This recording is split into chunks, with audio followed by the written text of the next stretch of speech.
अपने वीर जवानों के लिए मैं चाहती हूँ कि आप सभी भी करें, क्योंकि मैंने ये चीज व्हाट्सएप पे भी लिखी है और मैं चाहती हूँ कि आप सभी हमारे महादेव का आवाहन करें। और महादेव हमारे उस हर एक वीर जवान में बसे हुए हैं, आप भी जानते हो, हम भी जानते हैं। तो उनके मां मृत्युंजय का मैं आप सभी से अनुरोध करती हूँ कि कम से कम एक माला को दिन में जरूर करें, क्योंकि मैं खुद कर रही हूँ। तो अब मैं आती हूँ, क्योंकि मातृ दिवस है और जो आज का जो इस समय चल रहा है, जो युद्ध चल रहा है, ये होना भी चाहिए। जब कौरवों को नहीं छोड़ा, अधर्म को नहीं छोड़ा हमारे भारत के होते हुए भी, तो किसी बाहर वाले की क्या औकात के हमारे देश की तरफ आंख उठा करके भी देख ले। तो एक माता होने के नाते, एक मां होने के नाते, एक भारत मां की पुत्री होने के नाते मेरा अपनी मां से क्या अनुरोध है वो मैं आप सभी के समक्ष रखती हूँ कि मां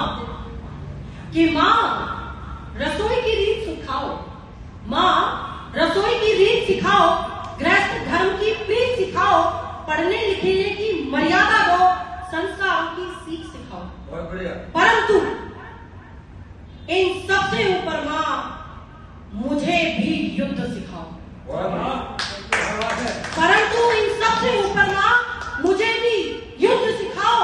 नारी हूं यह जानती हूं, पर दुर्बल नहीं यह मानती हूं।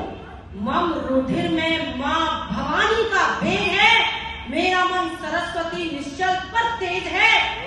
मां त्याग सिखाओ पर कायरता नहीं, संयम लो पर भय नहीं, सहनशीलता की मर्यादा दो, अन्याय पर मौन रहना ना सिखाओ।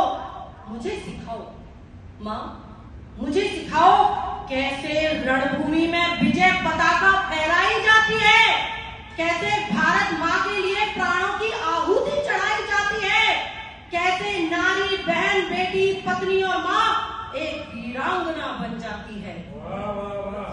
मुझे शस्त्र भी थमा दो, मां केवल संस्कार नहीं मुझे रणचंडी बना दो। मां केवल सिंगार नहीं, मैं भारत मां की भी संतान हूं, मैं भारत मां की भी संतान हूं, हिंद की अस्मिता का अभिमान हूं। मुझे घर आंगन संवारना आता है, मुझे घर आंगन संवारना आता है, अब सीमा भी संभालना सिखाओ। मां मुझे त्याग सिखाओ, मां मुझे युद्ध सिखाओ।